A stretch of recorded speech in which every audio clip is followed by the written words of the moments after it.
प्रभु का धन्यवाद हो कि आज फिर उसने मुझे मौका दिया है कि मैं उसके कलाम के द्वारा कुछ बातें आपके साथ बांट सकूं। ये कलाम खुदावन की रूह से लिखा गया है और ये ऐसी चीज है, जितने भी दुनिया में इंसान इसको पढ़ते हैं सबको अलग नजरिया दिखाई पड़ता है, सब अलग तरीके से बोलते हैं। एक आयत को भी लोग सैकड़ों बार पढ़ चुके हैं, लेकिन जब बोलेंगे तो उसमें नया नजरिया निकलता है, नई बातें निकलती हैं। आज मुझे जो इसका नजरिया मिला है वो मैं बोलने जा रहा हूं, वो है अनंत जीवन के ऊपर बात करने जा रहा हूं मैं आज। और अनंत जीवन क्या है, कहां मिलता है, कैसे मिलता है और कौन देता है? अनंत जीवन कौन देता है? और हम देखते हैं कि अनंत जीवन की कहानी बागे अदन से शुरू होती है और बागे अदन पे ही खत्म होती है।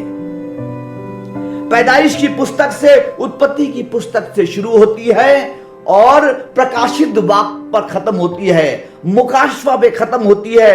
खुदा ने सबसे पहले इस दुनिया को बनाया, बड़ा खूबसूरत बनाया, और उसके बाद उसने आदम को बनाया और अपनी शक्ल और छवि पे बनाया। उसके बाद उसने एक बाग को बनाया, बागे अदन में, जिसमें उसने आदम को रख दिया और वहां पे तमाम तरीके के फलों के पेड़ लगाए। और लिखा है खुदावन ने उस बाग के बीच में दो पेड़ लगाए, एक तो नेकी और बदी का, अच्छे और बुरे के ज्ञान का पेड़ था, दूसरा जीवन का दरख्त था, जिंदगी का दरख्त था। ये खुदावन ने बीच में लगाए। खुदा ने आदम को अपनी सारी बनाई हुई मछलियों पर, आकाश के परिंदों पर, जंगली जानवरों पर इख्तियार दिया उसको, लेकिन उसको एक ताकीद करी, उसको एक हुक्म दिया। क्या हुक्म दिया?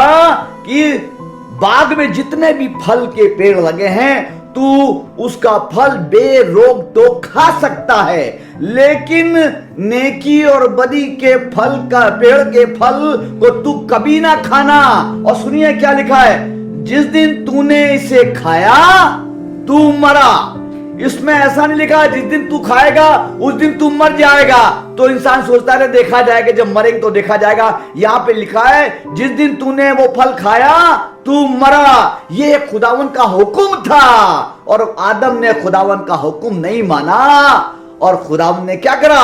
उसको अपने घर से निकाल दिया, अपनी हुजूरी से दूर कर दिया, फिरदौस से निकाल दिया, अपने घर से निकाल दिया और दरवाजे को अपने घर के हमेशा के लिए बंद कर दिया। उस बागे अदन का दरवाजा बंद कर दिया आदम के लिए निकाल के वहां से। और क्या हुआ मालूम है आपको? वहां पे खुदावन ने लिखा है कि कुरूबियों को और चौगिर्द घूमने वाली शौलजन तलवार को रख दिया कि वो जिंदगी के दरख्त की हिफाजत करें। खुदावन ने वहां अपने फरिश्ते को लगा दिया ताकि वो उस पेड़ की हिफाजत करे। क्यों ऐसा करा खुदावन ने? उत्पत्ति की पुस्तक 3:22 में लिखा है, क्योंकि मनुष्य भले और बुरे के ज्ञान के पेड़ का फल खाकर हम में से एक के समान हो गया है, और कहीं ऐसा ना हो वह हाथ बढ़ाए और जिंदगी के दरख्त से, जीवन के पेड़ से फल खाकर हमेशा जीता रहे, कहीं ऐसा ना हो। इसलिए खुदावन ने उसको बागे अदन से निकाल के वहां पैरा बिठा दिया, दरवाजा बंद कर दिया। लेकिन खुदा की अगर हम बाइबल को पढ़ेंगे कायदे से तो मालूम पड़े खुदा की तमन्ना थी अनंत जीवन देने की। वो चाहता था इंसान उसकी संगति में, उसकी सोबत में, उसके घर में सदा रहे। ये खुदावन की एक इच्छा थी। इसलिए उसने आदम को उस जिंदगी के पेड़ से फल खाने के लिए नहीं मना किया था। जो पेड़, जीवन का पेड़ जो लगाया था, उसके पेड़ से फल खाने को खुदावन ने नहीं मना कर रहा, ईश्वर ने नहीं मना कर था। अगर आदम खा लेता तो हमेशा जीता और खुदावन के साथ घर में रहता, लेकिन उसने ये हुक्म ना मान के अपने आप को खुदा से अलग कर लिया। लेकिन खुदा हमेशा यही चाहता था कि बाग में रहे आदम, उसके साथ रहे, उसके घर में रहे। तीतुस की पुस्तक 1:2 में लिखा है, उस हमेशा की जिंदगी की उम्मीद पर जिसका वादा अज़ल से खुदा ने किया है, जो झूठ नहीं बोलता। लिखा है तीतुस 1:2 में कि उसने वादा किया है, सनातन वाचा बांधी थी कि मैं इंसान को हमेशा की जिंदगी दूंगा।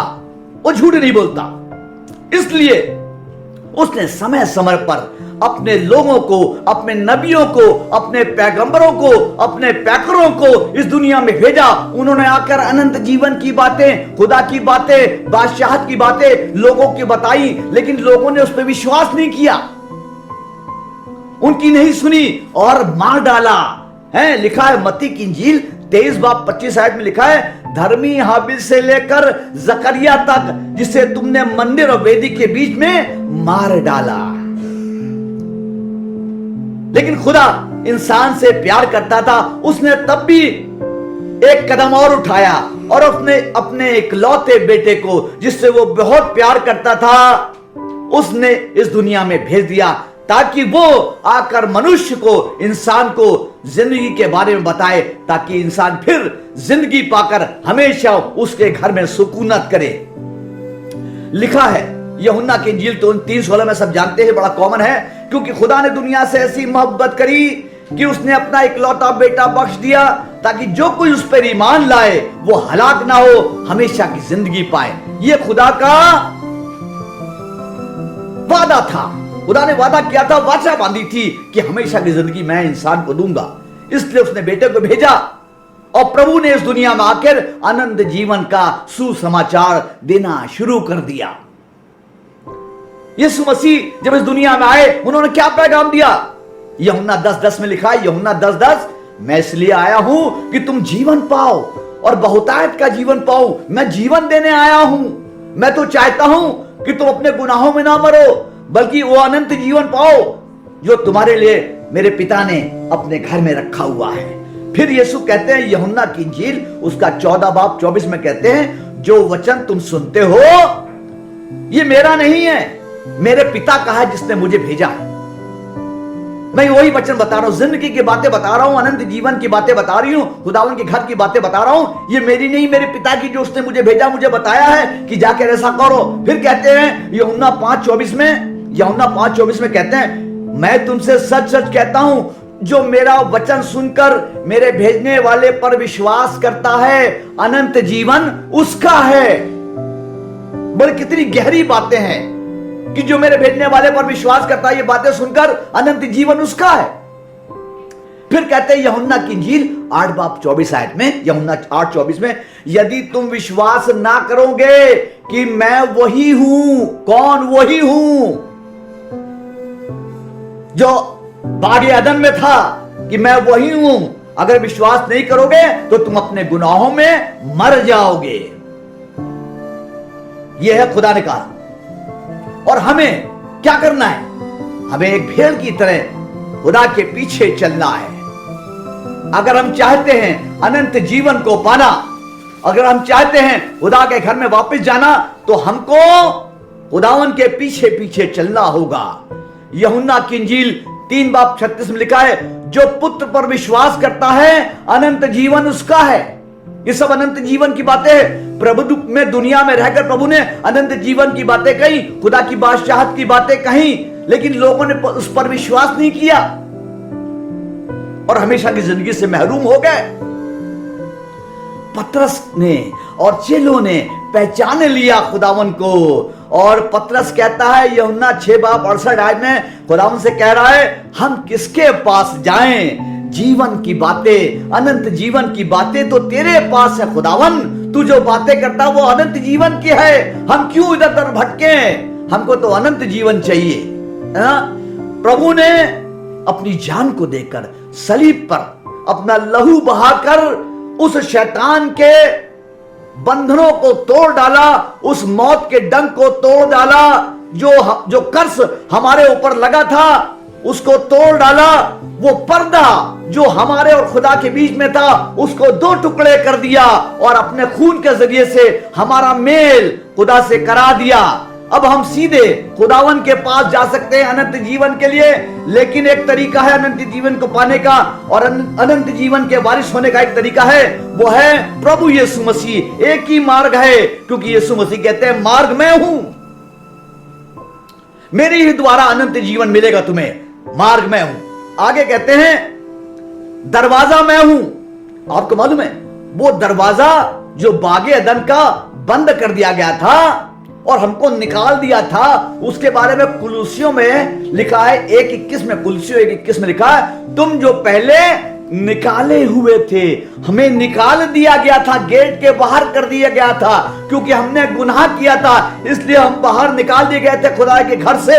और आगे लिखा है खुदा ने यीशु के लहू के द्वारा हमसे मेल कर लिया। आगे कुलुसियों 1:22 में लिखा, खुदा हमें फिर से अपनी हुजूरी में बेऐब और बेदाग और पवित्र चाहता है उस खून के द्वारा जो उसने क्रूस पे बहाया। इब्रानियों 10:19 में लिखा है, अब हमें यीशु के लहू के द्वारा उस नए और जीवते मार्ग से पवित्र स्थान में प्रवेश करने का हयाव हो गया है। हम यीशु के लहू के द्वारा उस पवित्र स्थान में, उस खुदा की हुजूरी में जा सकते हैं, हमें हयाव हो गया है। यीशु कहते हैं यूहन्ना 14:6 में, मार्ग सत्य और जीवन मैं हूं, मेरे पिता मेरे द्वारा मेरे बगैर कोई खुदा के पास नहीं पहुंच सकता है। अब हमें क्या करना है? हमें विश्वास करना है, धीरज धरना है और खुदा की मर्जी को पूरा करना है। तब हमें उस प्रतिज्ञा के फल को, जिसका वादा खुदा ने किया है, हमको मिलेगा। इब्रानियों 10:36 में देखिए क्या लिखा है। इब्रानियों 10:36 में लिखा, क्योंकि तुम्हारे लिए धीरज धरना जरूरी है ताकि तुम परमेश्वर की मर्जी को पूरा करके उस प्रतिज्ञा के फल को पाओ। प्रतिज्ञा का फल रखा है, खुदा की मर्जी को पूरा करना है, खुदावंद यीशु मसीह पे विश्वास करना। और कुलुसियों 1:23 में पौलुस क्या कह रहे हैं, सुनिए क्या कह रहे हैं, हमें विश्वास के नींव पर दृढ़ बने रहना है। कौन विश्वास की नींव? हमारा खुदावंद यीशु मसीह। हमें दृढ़ बने रहना है और सुसमाचार की आशा को नहीं छोड़ना, जिसका प्रचार आकाश के नीचे सारी सृष्टि में कर दिया गया है। उस सुसमाचार को दुनिया में फैला दिया गया है। अनंत जीवन की बातें यीशु मसीह ने आके दुनिया में फैला दी है। हमको उस नींव पर जो यीशु मसीह है उस पर बने रहना, विश्वास करना सुसमाचार को जो प्रभु यीशु ने बताया है। हमें क्या करना है? हमें कैसे परमेश्वर की मर्जी को पूरा कर सकते हैं? कैसे? एक ही तरीका है, संसार पर जय पाकर। लिखा है 1 यूहन्ना 5:5 में लिखा, संसार पर जय पाने वाला कौन है? केवल वही जिसका ये विश्वास है कि यीशु परमेश्वर का पुत्र है। जय उसी को मिलेगी। संसार पर जय कैसे मिलेगी? जब केवल उसी को जो विश्वास करता है कि यीशु परमेश्वर का पुत्र है। अगर हम विश्वास करेंगे प्रभु यीशु मसीह पर तो हम संसार पर जय पा जाएंगे। फिर हम दूसरे इधर उधर नहीं भागेंगे, दुनिया की चीजों की तरफ नहीं भागेंगे। और आगे लिखा है, और जय पाकर हमें उस जिंदगी के पेड़ का फल खाने को मिलेगा जो खुदा हमें देना चाहता है। उसने रखा हुआ है नित्य जीवन का पेड़ जो लगा हुआ है बाग एदन में, वो फल वहां रखा हुआ है। वो स्वर्ग धलोक जहां पे ये पेड़ लगा था आज भी लगा हुआ है। वो अनंत जीवन का फल अभी भी रखा हुआ है। लिखा है मुकाशवा प्रकाशित वाक्य 2:7 में लिखा है, जो जय पाए मैं उसे उस जीवन के पेड़ में से जो परमेश्वर के स्वर्गलोक में है फल खाने को दूंगा। स्वर्गलोक में फल है जो जय पाए हैं। गुलाम कह रहा है जो जय पाएगा मैं उसको उस जीवन के पेड़ से फल खाने को दूंगा जो परमेश्वर के स्वर्गलोक में है। उस स्वर्गलोक क्या है? फिरदौस है। और वो क्या जगह है? जहां खुदा रहता है। और जहां खुदा रहता है वही तो फिरदौस होता है। खुदा हमें ऐसे मौके दे रहा है। प्रभु के चेलों ने खुदावंद यीशु मसीह पर विश्वास किया, उसकी बातों पर विश्वास किया और वही किया जो खुदावंद यीशु मसीह ने करने के लिए कहा था चेलों से। मालूम है तब क्या हुआ? तब हुआ क्या? यूहन्ना की इंजील 14:2 से लेकर 4 आयत तक सुनिए। जब परमेश्वर पर प्रभु यीशु मसीह पर इन्होंने विश्वास कर लिया तब क्या हुआ? ये सब अनंत जीवन के वारिस हो गए, खुदा के घर के वारिस हो गए। और लिखा इनके लिए, यीशु मसीह कहते हैं मेरे पिता के घर में बहुत से रहने के स्थान हैं। जब जा रहे थे यीशु मसीह तब उन्होंने अपने चेलों से कहा मेरे पिता के घर में रहने के बहुत से स्थान हैं। यदि ना होते मैं तुमसे कह देता मैं जाता हूं ताकि तुम्हारे लिए जगह तैयार करूं, मैं फिर आऊंगा और अपने साथ ले जाऊंगा, और जहां मैं हूं वहां तुम भी रहो। ये खुदा चाहता है। ये तो वाचा उसने सनातन से बांधी थी, शुरू से ही वाचा उसने इंसान के साथ बांधी थी कि मैं तुम्हें अनंत जीवन दूंगा। और लोग ना पहचान पाए इस बात को, तो प्रभु यीशु मसीह ने आकर अनंत जीवन का प्रचार किया और उसके चेलों ने विश्वास किया और खुदावन के घर के वारिस हो गए, उसकी बादशाहत के वारिस हो गए, उस अनंत जीवन के वारिस हो गए। हम कहां हैं? हम कहां हैं? हम तो इधर उधर दुनिया की बातों में लगे हुए हैं, इधर उधर मारे मारे फिर रहे हैं। लूका की इंजील 18 में एक दृष्टांत मिलता है। लूका 18 में एक दृष्टांत मिलता है एक जवान का। एक जवान यीशु मसीह के पास आया और कहने लगा, मैं अनंत जीवन पाना मांगता हूं। अनंत जीवन चाहता था ये जवान था, जवानी के आलम में आ गया। बहुत बड़ी बात है। आजकल तो जवान आते नहीं है, दुनिया में घूमते फिरते रहते हैं, लेकिन ये जवान यीशु मसीह के पास आया और अनंत जीवन की बात कर रहा है। खुदावंद यीशु मसीह ने सिर्फ एक बात इससे कही, अपना माल सारा गरीबों को बांट दे, मेरे पीछे हो ले, तुझे अनंत जीवन मिल जाएगा। लेकिन क्या हुआ? इस जवान ने खुदावंद की बातों को नहीं माना, उस हुक्म जो खुदा ने दिया था नहीं माना और विश्वास भी नहीं करा और अनंत जीवन से वंचित हो गया, है ना? ये क्या है? उसने विश्वास नहीं किया और खुदावन के हुक्म को नहीं माना। कौन सा हुक्म था? यूहन्ना की इंजील 12:50 में लिखा है, और यीशु कहते हैं, यूहन्ना 12:50 में यीशु कहते हैं, और मैं जानता हूं कि उसकी आज्ञा, किसकी? खुदा की आज्ञा ही अनंत जीवन है। अगर ये जवान आज्ञा मान लेता यीशु मसीह की कि अपना माल सारा गरीबों को बांट दे, है ना, तो क्या होता? अनंत जीवन का वारिस हो जाता। पीछे आ जाए, और विश्वास करे कि अनंत जीवन मैं दूंगा, तो ये आज अनंत जीवन का वारिस होता। ये लौट गया। लूका की इंजील 15:11 में मुसरिफ बेटे का दृष्टांत हम बहुत अच्छी तरीके से जानते हैं। वो दुनिया में सब कुछ लुटा चुका था, और क्या हुआ? एक दिन उसने दिमाग में जब उसके आया, जब वो किसी कगार पे नहीं रह गया, मरने की नौबत आ गई उसकी, तो कहता मैं उठकर अपने पिता के पास जाऊंगा और उससे कहूंगा कि मैं इस लायक भी नहीं हूं कि तेरा बेटा कहलाऊं, मुझे अपने नौकरों की तरह रख ले, तेरे घर में बहुत से नौकर हैं। इसने विश्वास किया कि मैं उठ के अपने पिता के पास जाऊंगा, मेरा पिता मुझे माफ कर देगा और मुझे अपने घर का अधिकारी बना देगा। यही तो चाहता है खुदा, हम अपने गुनाहों से तौबा करें, खुदा के घर की तरफ चलें। खुदावन तो बैठा हुआ इंतजार कर रहा है अनंत जीवन देने के लिए, लेकिन हम चलना नहीं मांगते, हम खुदावन को सुनना नहीं मांगते। पहला पत्रस 1:4 में लिखा है, पहला पत्रस 1:4 में लिखा है, एक अविनाशी और निर्मल और अजर मिलास के लिए जो स्वर्ग में तुम्हारे लिए रखी हुई है। एक अजर, अविनाशी, अजर मिरास, निर्मल, वो स्वर्ग में हमारे लिए रखी हुई है। क्या है? वो अनंत जीवन ही है। वो खुदा देना मांगता है। हमें करना क्या है? बस हमें प्रभु यीशु मसीह पर विश्वास करना है, उसके हुक्मों को मानना है और संसार पे जय पाना है। तब हम अनंत जीवन के वारिस हो सकते हैं। खुदा के घर में, उस फिरदौस में जहां हमारा खुदा रहता है, हम जाके उसके घर में हमेशा के लिए रह सकते हैं अनंत जीवन पाकर। अगर आप चाहते हैं कि आप अनंत जीवन पाएं, खुदा के घर में जाके रहें, तो आपको यीशु मसीह पर विश्वास करना है और उसकी बातों पर विश्वास करना है। उस अनंत जीवन की बातें जो खुदावंद यीशु मसीह ने दुनिया में कही, उसको मानना है, उसके पीछे चलना है। और अगर हम ये सब करेंगे तो खुदावंद तो हाथ फैलाए खड़ा है अनंत जीवन देने के लिए, हमेशा की जिंदगी देने के लिए। वो पेड़ का फल स्वर्ग लोक में अभी भी लगा हुआ है। बस हमको क्या करना है? खुदावंद यीशु मसीह पे विश्वास करना, क्योंकि वही मार्ग है, वही दरवाजा है, उसी से होकर हम उस फिरदौस में दाखिल हो सकते हैं। खुदावन ऐसा होने दे कि आप इस कलाम के द्वारा नसीहत पाए और जाने कि अनंत जीवन क्या है, और अपने कदम को खुदावन के घर की तरफ बढ़ा दें। यकीन जानिए, वो फिरदौस में वो पेड़ का फल, जीवन का, हमेशा की जिंदगी का फल जो है अभी भी रखा हुआ है आपके लिए।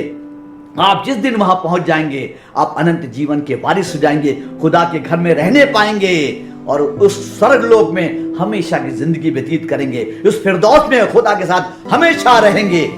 खुदावन आपको इस कलाम के जरिए से बहुत आशीष दे। Praise the Lord.